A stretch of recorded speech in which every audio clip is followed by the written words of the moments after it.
Listen closely. Do you hear that? It's the sound of 1,000 men drowning in their own reflections, mistaking the ripples for a woman's touch. Jung called it the anima, that feminine ghost haunting every man's psyche, wearing the faces of every woman he's ever desired, feared, or failed to understand. Picture this. A man sits in a dimly lit room. July heat pressing through cracked windows like unwanted memories.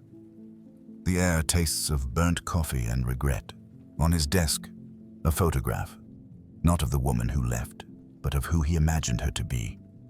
The edges are worn from handling, not from her fingers, but from his desperate need to believe she existed as he saw her. This is the first truth they don't teach you in those fluorescent lit relationship seminars. Every man is in love with a ghost of his own making. The anima isn't just some dusty Jungian concept relegated to psychology textbooks. She's alive in every text message left unread, every late-night scroll through an ex's social media. Every moment, a man projects his mother's approval onto a stranger's smile.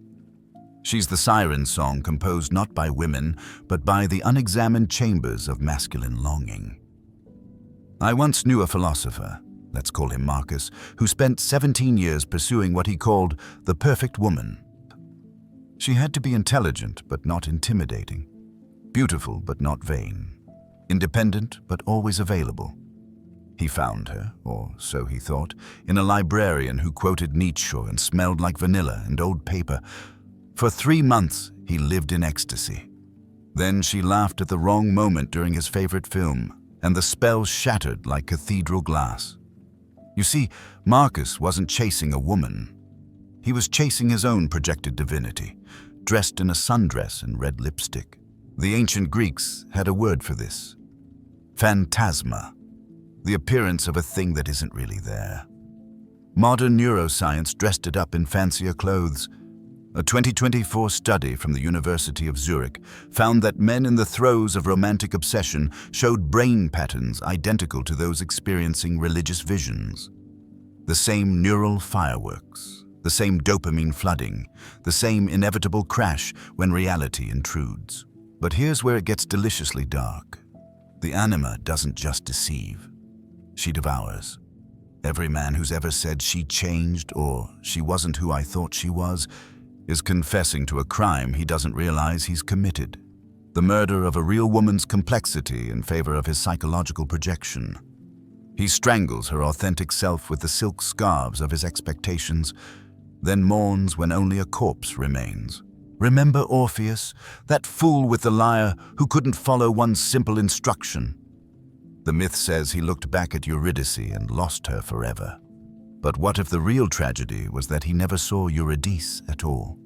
What if he only ever saw his anima, wearing her face like a carnival mask? The gods didn't punish him for looking back. They revealed that he'd been looking at shadows all along. In Tibetan Buddhism, they have a practice where monks meditate on corpses to understand impermanence. Perhaps modern men need a different meditation, sitting with the corpses of their projections, understanding that every woman they've loved was partially a construct of their own unintegrated feminine. The velvet noose tightens with each pursuit. Social media made it worse. Now the anima has 1,000 faces, all filtered, all curator perfect, all singing the same silicon siren song.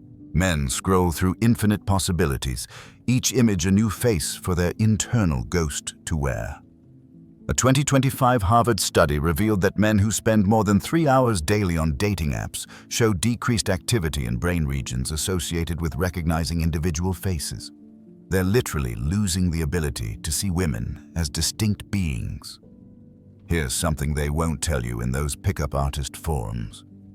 The anima grows stronger with each failed relationship.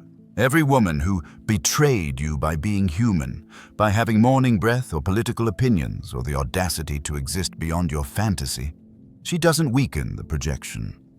She feeds it. The anima incorporates each failure, becoming an even more impossible standard, a more elaborate ghost. I've watched men, brilliant men, successful men, Men who could quote Schopenhauer and solve differential equations, reduced to whimpering children when their anima projections collapse. They sit in bars at 2 a.m., bourbon-breathed and broken, asking why can't I find her, never realizing they're mourning someone who never existed. The velvet feels so soft at first. That's the cruelest part. The projection feels like love, like destiny, like finally finding your other half. But projection is a parasite wearing a ball gown.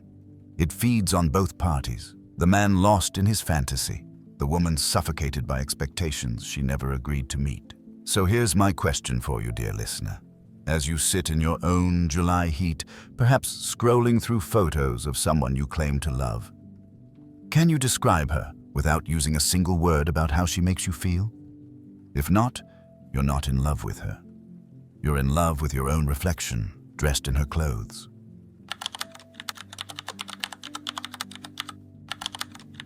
There's a room in every man's heart that smells like talcum powder and disappointment. The walls are papered with lullabies never sung, bedtime stories that ended too soon, and the phantom weight of arms that held too tightly or not at all. This is where the mother complex lives, and she's been redecorating your love life since before you could walk.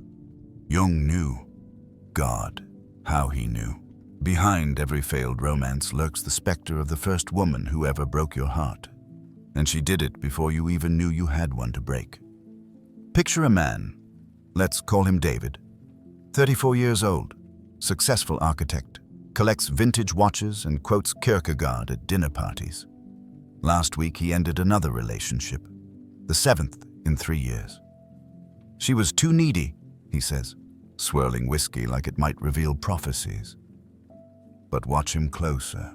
Watch what happens when his phone buzzes, the way his breath catches, hoping it's her. Not the ex, his mother. Still seeking approval from the woman who taught him love comes with conditions written in invisible ink. The mother complex isn't just Freudian theater. It's the invisible director of every romantic scene you've ever played. She whispers from the wings, adjusting your expectations like a demented costume designer. Too much affection? You're suffocating, just like mother did. Too little? You're abandoned, just like when mother worked late. Here's a delicious bit of data to chew on. A 2024 longitudinal study from Oxford found that men who described their mothers as emotionally inconsistent were 73% more likely to pursue partners who exhibited similar hot and cold behavioral patterns. We're not just repeating history. We're casting it, directing it, selling tickets to our own psychological horror show. In medieval alchemy, they spoke of the prima materia, the first matter from which all things arise. Your mother is your romantic prima materia. Every woman you'll ever love is, in some twisted way, a transformation of that first feminine presence. She taught you what warmth feels like, what rejection tastes like, what conditions must be met for love to flow. But here's where it gets grotesque. The mother complex doesn't just influence who you choose, it determines how you love. I've seen men, grown men who've built empires and climbed mountains, reduced to stammering boys the moment their partner shows disappointment. Why? Because disappointment wears their mother's face. That slight downturn of lips, that subtle sigh. Suddenly they're 7 years old again, desperately trying to be good enough, smart enough, quiet enough, loud enough, anything enough to make mother smile. The ancient Egyptians had a goddess named Nut who swallowed the sun every evening and gave birth to it every morning. Modern men are still being swallowed and reborn by their mothers with every romantic encounter. Each "I love you" carries the echo of mother's approval. Each "we need to talk" resurrects the primal fear of mother's withdrawal. Consider the paradox. Men who had overprotective mothers often seek distant partners, unconsciously trying to finally achieve the autonomy they never had. But distance triggers the abandonment wound. So they pursue, they smother, they recreate the very dynamic they sought to escape. It's a waltz choreographed in the womb, and they're still dancing to music only they can hear. Men who had emotionally absent mothers. They choose partners who are equally unavailable, then exhaust themselves trying to earn the love that was never freely given. They become emotional circus performers, juggling their partner's needs while riding the unicycle of their own unmet childhood longings. There's a story from Japanese folklore about a man who fell in love with a woman made of snow. Every time he tried to embrace her, she melted a little more. He couldn't understand why his love was killing her. He never realized he was trying to hold winter with summer hands. Hands that learned temperature from a mother who burned too hot or froze too cold. The mother complex is cunning. It doesn't announce itself. It hides in your preferences, your deal breakers, your inexplicable attractions. Why do you need her to text back immediately? Mother's voice. Don't ignore me. Why does her independence feel like betrayal? Mother's ghost. You're all I have. Why does conflict make you want to disappear? Mother's echo. Look what you've done now. A 2025 meta-analysis of attachment studies revealed something horrifying.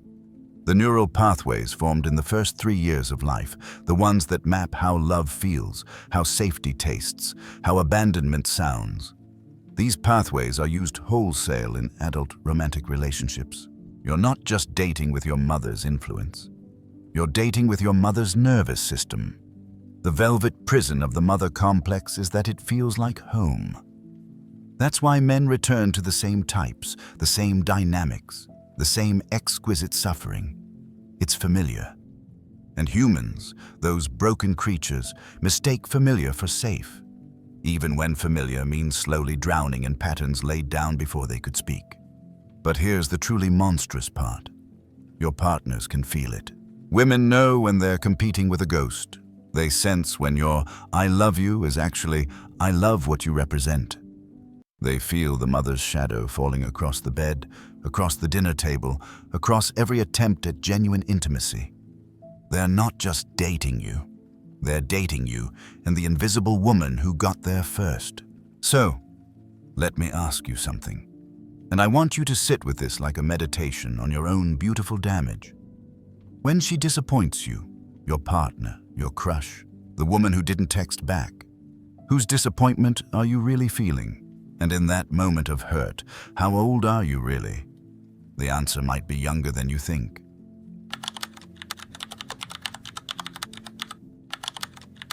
In the old days, they painted mermaids on maps where the ships went missing.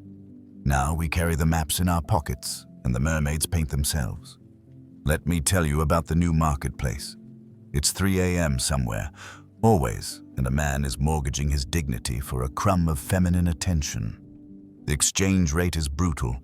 Years of self-development for a heart emoji, decades of earned confidence for a matched swipe, entire kingdoms of self-respect for the mere possibility of being chosen. Have you ever watched a man prepare for a first date? Really watched? It's like observing a gladiator armor himself for death. The right cologne, not too much, she might think you're trying too hard. The right shirt, casual but successful, approachable but mysterious. The right words rehearsed. Funny but not a clown, deep but not depressing. He's not preparing for dinner. He's preparing for judgment, and the currency is everything he's ever been. Jung spoke of the feminine as the gateway to the unconscious, but modern man has turned it into a toll booth, and the price keeps rising. Here's a bitter joke for you. A man walks into a bar and sees a beautiful woman. He thinks, what will it cost me? The punchline, everything, but in installments so small he won't notice until he's bankrupt. The siren's economy works on principles darker than any cryptocurrency. A 2024 behavioral economics study from MIT found that men in active pursuit of romantic partners showed decision-making patterns identical to gambling addicts. The intermittent reinforcement, a text today, silence tomorrow, warmth on Tuesday, ice on Wednesday. It triggers the same neural slot machine.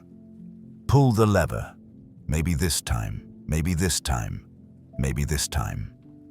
But unlike Vegas, the house doesn't just always win. The house owns you. Consider the modern dating landscape, that digital coliseum where men perform their worth in 500 characters or less. Height, income, adventures, ambitions, all reduced to bullet points in a marketplace where women scroll like gods through a catalogue of offerings. The feminine doesn't even need to sing anymore. She simply exists, and men shipwreck themselves on the rocks of their own desperation. I knew a surgeon once. Brilliant hands, saved lives, published papers on cardiac procedures that redefined the field. He spent $73,000 in 2 years on dating. Not on the dates themselves, on the preparation. Gym memberships, style consultants, photography sessions, coaching programs, therapy to become emotionally available, seminars on feminine psychology.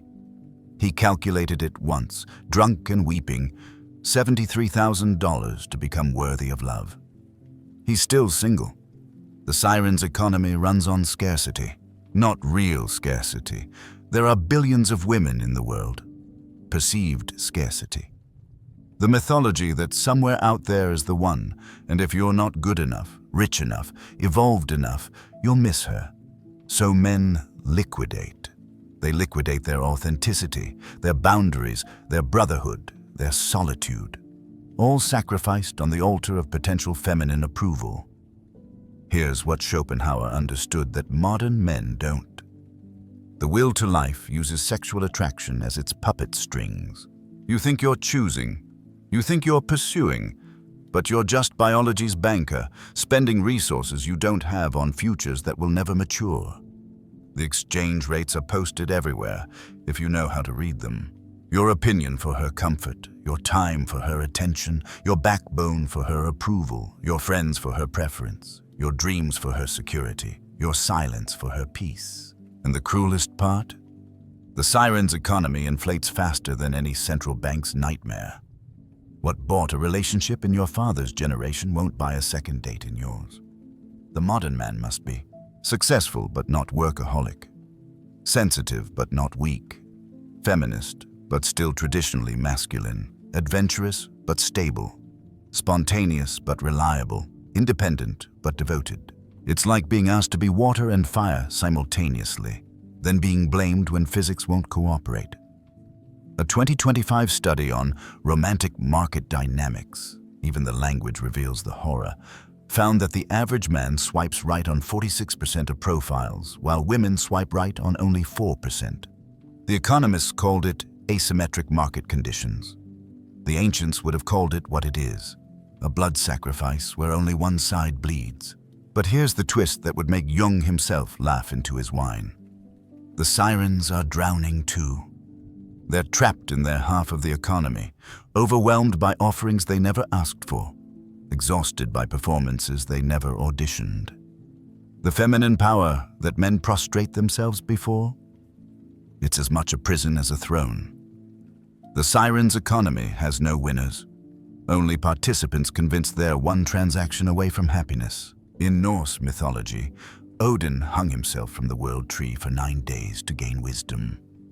Modern men hang themselves from the expectation tree daily, but the only wisdom they gain is that the rope gets tighter with each attempt to climb. So here's my question, whispered like a stock tip that could ruin or save you. What would you be if you stopped trying to be worth loving? Who would you become if you declared bankruptcy in the siren's economy and refused to trade in its currency? The answer might be the first authentic thing about you in years.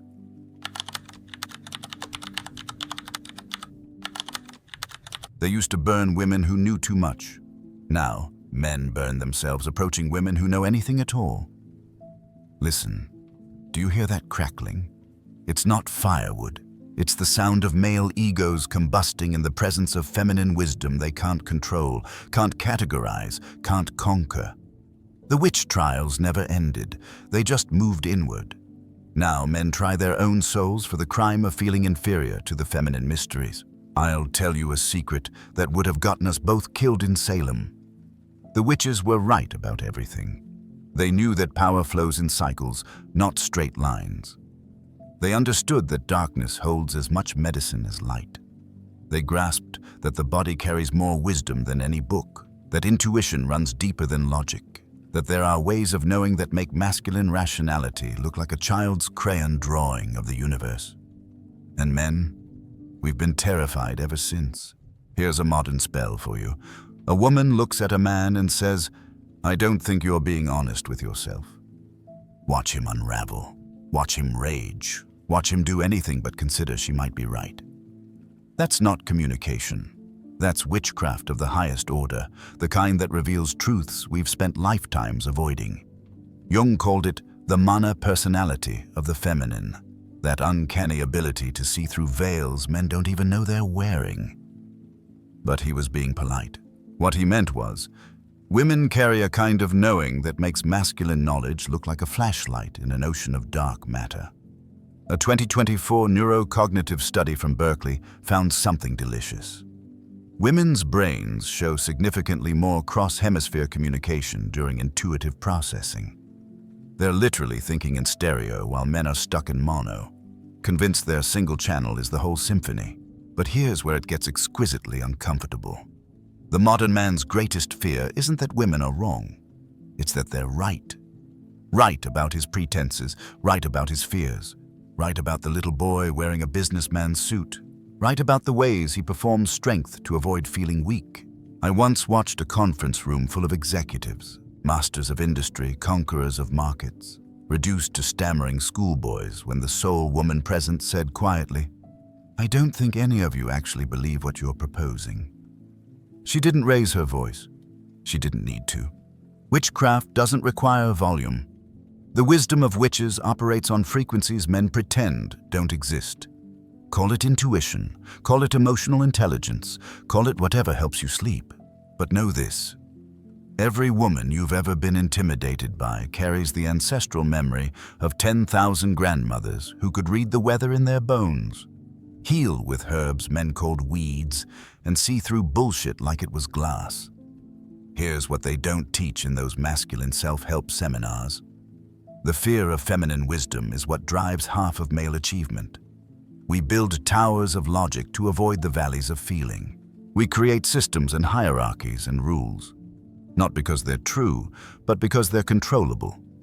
Unlike her knowing, unlike her seeing, unlike her terrible, beautiful wisdom that threatens everything we've built to avoid being known. The witch hunts revealed the formula. When women know too much, men light matches. But the modern matches are subtler. We gaslight instead of burn. We say, "You're being emotional," instead of "You're practicing sorcery." We demand citations for intuitions that need no footnotes. We require proof for truths that exist beyond our narrow bandwidth of perception. In Scottish folklore, they speak of the Cailleach, the divine hag who creates winter with her staff and holds the wisdom of the ages in her ancient bones. Men fear her, not because she's ugly, but because she sees through beauty. She knows what you really are beneath your performances, and that knowing is unbearable for those who've built identities on illusion. A 2025 study on gendered ways of knowing, academics speak for why men are terrified of witches, found that men consistently undervalue intuitive knowledge in others while unconsciously relying on it themselves. We mock what we depend on. We diminish what threatens our monopoly on truth. But here's the savage grace hidden in this fear. The witches aren't trying to destroy you. They're trying to free you from your own burning stakes. Every time a woman says something feels off and turns out to be right, she's offering you initiation into ways of knowing that could save your life. Every time she sees through your performance to your pain, she's extending an invitation to stop performing. Every time her intuition circumvents your logic and arrives at truth faster, she's showing you that your map is not the territory. The wisdom of witches whispers, your logic is a raft, not an ocean. Your rationality is a tool, not a truth. Your fear of being seen is the only thing making you invisible. Men who learn to honor the witch instead of hunting her discover something revolutionary. She was never the enemy. She was the teacher you were too frightened to admit you needed. Her wisdom doesn't diminish yours. It completes it. Her knowing doesn't negate your knowledge. It expands it into dimensions you didn't know existed. The stakes have all burned down. All that's left is the choice. Keep pretending you know better, or admit that sometimes, often crucially, the witch sees what you cannot. So I ask you, in the spirit of those who are burned for knowing too much, what truth about yourself have the women in your life been trying to tell you that you've been too defended to hear? And what would happen? What would really happen if you stopped defending and started listening? The answer might be the beginning of your real education.